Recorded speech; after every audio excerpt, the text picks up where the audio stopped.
Les amis, le ballon d'or se joue entre deux joueurs. Messi d'un côté, Haaland de l'autre côté. J'espère quand même qu'on est clair sur l'autre là. Et les deux joueurs, pour moi, méritent de remporter ce titre de ballon d'or. Les deux joueurs sont méritants. Donc que ça soit Messi, ça ne va pas être un scandale, s'il vous plaît. J'espère seulement qu'il n'y a pas des gars qui vont venir encore dire que le ballon d'or de Messi, ou c'est le favoritisme, ou c'est Messi, ou c'est ceci, ou c'est cela. J'espère seulement qu'il n'y aura pas des gars qui vont critiquer. Erling Haaland, s'il remporte le ballon d'or, c'est totalement, complètement mérité. Je commence d'abord avec Erling Haaland. Il mérite de prendre ce ballon d'or. Vainqueur de la Premier League avec City, les amis. Vainqueur de la FA Cup avec City. Vainqueur de la Champions League avec City. Ça, c'est collectif. Et individuellement, maintenant, meilleur buteur de la Premier League, les amis. Meilleur buteur de la Champions League. Meilleur joueur de la Premier League. Voilà, il mérite pour sa première saison, les amis. Avec tant de questions, on se demandait s'il allait bien s'intégrer, si City n'allait pas régresser avec le fait qu'on est en train de mettre Haaland dans cette équipe. Mais non, City, on a vu l'apport de Erling Haaland.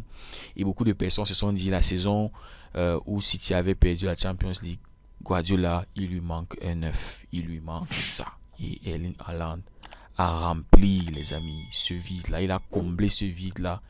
Et aujourd'hui, City est champion, est enfin champion d'Europe, a enfin soulevé sa première Champions League. Donc, si on va dire quoi, c'est grâce à Haaland ou c'est grâce au génie de Pep Guardiola. Mais de toute façon, les amis, c'est la joue. C'est le fait que City a eu Haaland que City peut aujourd'hui compter une Champions League dans son histoire. Donc ça joue grandement en faveur. Voilà, c'est ce ballon d'or là. Erling Haaland est favori pour remporter avec sa saison, les amis. Le nombre de buts, la manière qu'il a pesé sur les défenses, l'influence. Vous savez, jouer avec un 9, c'est différent de jouer sans un 9. Le travail d'un 9, c'est le travail d'un 9. Même si tu prends un milieu, parce que souvent on voyait des bons jouer en faux 9 et machin. Même si tu le mets là, c'est pas son poste. C'est pas son poste. Tu n'as pas le même rendement. Lui, il va toujours vouloir faire son poste, jouer comme il sait jouer. Mais le 9 fait son travail. Et bravo à City. Ils ont pris le gars qu'il fallait. Erling Haaland, lui, n'a pas trop réfléchi au transfert comme Mbappé qui est en train de réfléchir encore s'il doit quitter le PSG ou pas. Erling Haaland, direct, City, une saison stratosphérique. Tu ne peux rien enlever d'Erling Haaland, les amis. Tu ne peux rien l'enlever. Bon, on va dire quoi? Il a été absent en demi-finale face au Real Madrid. Il a été absent en finale face à l'Inter. Est-ce que ça va un peu... Je ne sais pas. Ce sont les humains qui votent, les amis. Ce sont les humains qui votent. Mais la saison, elle est là. Elle est méritée. Le mec, lui, il a tout remporté. Collectif, individuel. Il a des stats, les amis. Et il bat même le record d'une saison en Premier League. Le record de Mohamed Salah, les amis. Donc, Erling Haaland, s'il prend, c'est totalement mérité. Maintenant, le papa, Lionel Messi, la légende, Lionel Messi, qu'il te fait une première saison magnifique. D'abord avec le PSG. Magnifique, les amis. Il fait bien sa première saison. Il va en Coupe du Monde. Messi, il est champion du monde, les amis. Il est le meilleur joueur de la Coupe du Monde. Il remporte 5 titres de homme du match, les amis. Et en finale, triplé de Lionel Messi. De même comme triplé pour Mbappé. Maintenant, quand on revient en championnat après la Coupe du Monde, Messi finit meilleur passeur de la Ligue 1. Il finit avec 16 réalisations en Ligue 1, les amis. Donc, une contribution en tout de 30, c'est quoi, c'est 32 ou 33, quelque chose comme ça, pour finir sa saison. Donc, Messi ne fait pas une mauvaise saison avec le PSG.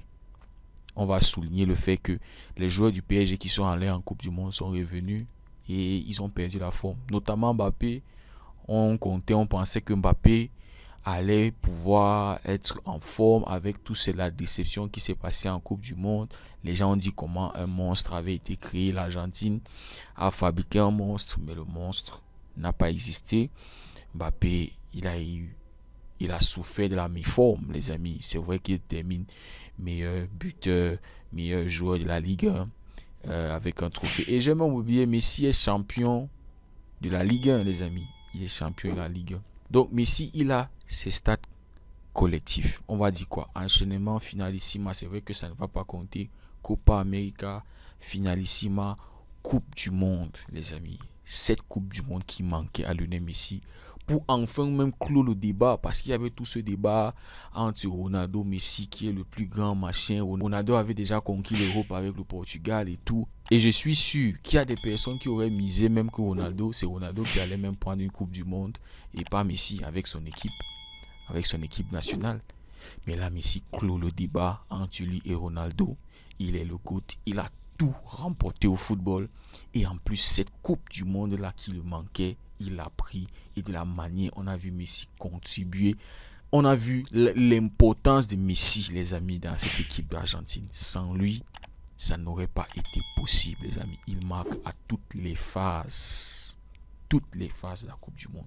Maintenant, après tous les stats individuels et collectifs que chacun de ces joueurs ont, maintenant, les amis, le truc qui va pour moi démarquer l'un de l'autre, c'est quel est l'accomplissement qui reste à jamais dans nos esprits, les amis.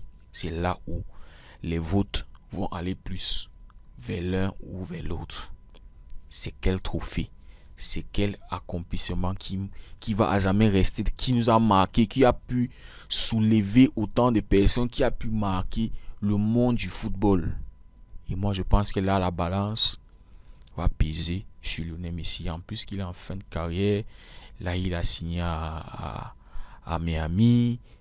Voilà, ce qui me dit que pour un symbole du football, le symbole qu'il est, l'héritage qu'il est, je me dis que là, ça va peser sur le côté. C'est pas parce que je supporte Messi, je suis amoureux de Messi, j'aime Messi. Non, ce n'est pas ça, les amis.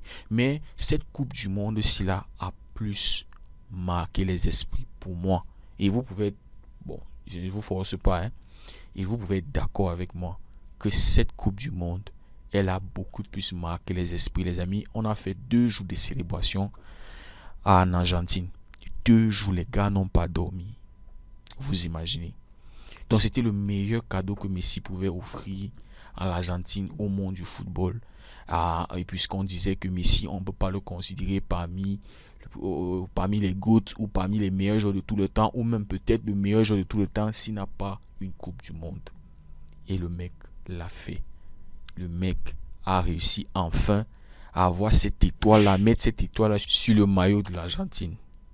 C'est vrai que Alan lui met aussi une étoile Champions League sur le maillot de City, mais c'est un club. C'est un club, les amis. Je ne sais pas si ça marque autant l'esprit comme la Coupe du Monde que Messi a remporté. Donc, pour moi, je me dis toujours que Messi est toujours favori pour remporter son ballon d'or, le 8e ballon d'or, les amis. Là, ça ne va pas être le scandale pour personne, les amis. Franchement, personne ne peut discuter ça. Voilà, et c'est la dernière pour Lionel Messi. C'est la dernière. C'est pas comme si on aura un autre Messi encore. S'il était revenu au Barça, on pouvait dire que ok, Messi encore, ça peut se faire des trucs, ça peut remporter une Champions League et tout, et puis faire une saison magnifique avec le Barça et peut-être encore. Voilà, ça c'est la dernière. Donc, les amis, voilà un peu comment moi je vois la chose. La fin de saison, la saison de qui reste plus dans l'esprit, les amis. On va plus se souvenir de cette Coupe du Monde mythique. Cette Coupe du Monde, en fait, qui nous a marqué, surtout cette finale-là, avec le 3-3 entre Mbappé et Messi. C'était une finale très très chaude, les amis. On n'a pas vécu une finale de Coupe du Monde comme ça pendant un long moment. Donc c'est toutes ces choses-là qui pèsent. Et Messi, lui, l'a pesé en finale. C'est lui qui marque tous les 3 buts. Mbappé, on pensait qu'il pouvait être aussi dans la story. Voilà, sa deuxième partie de la saison est gâchée. Pas de Champions League et tout. Donc, balayé, peut-être il va être 3e sur le classement final. On ne sait pas, on va voir. Mais les 2 joueurs qui sont actuellement, qui se démarquent de tous ces autres joueurs-là, c'est Messi et Haaland. Et on verra, les amis. On verra. Ce sont les humains qui votent. Voilà, pour moi, ça va se jouer à quelques points. Ça va pas m'étonner si c'est un ou c'est deux ou c'est 3 points qui font gagner soit Messi, soit Haaland. Voilà, peut-être les gars vont vouloir aussi les votants vont vouloir avoir un changement aussi. On ne sait pas, mais je me dis que pour la fin de Messi, ça pourra aussi jouer en faveur de Messi. Donc, les amis, on va suivre. Ça va être quoi? C'est le 30 octobre. On verra peut-être, comme quelqu'un l'a dit, peut-être Haaland lui va faire une magnifique début de saison prochain et ça va encore plus marquer. Et puis voilà, il y a beaucoup de trucs à considérer, les amis.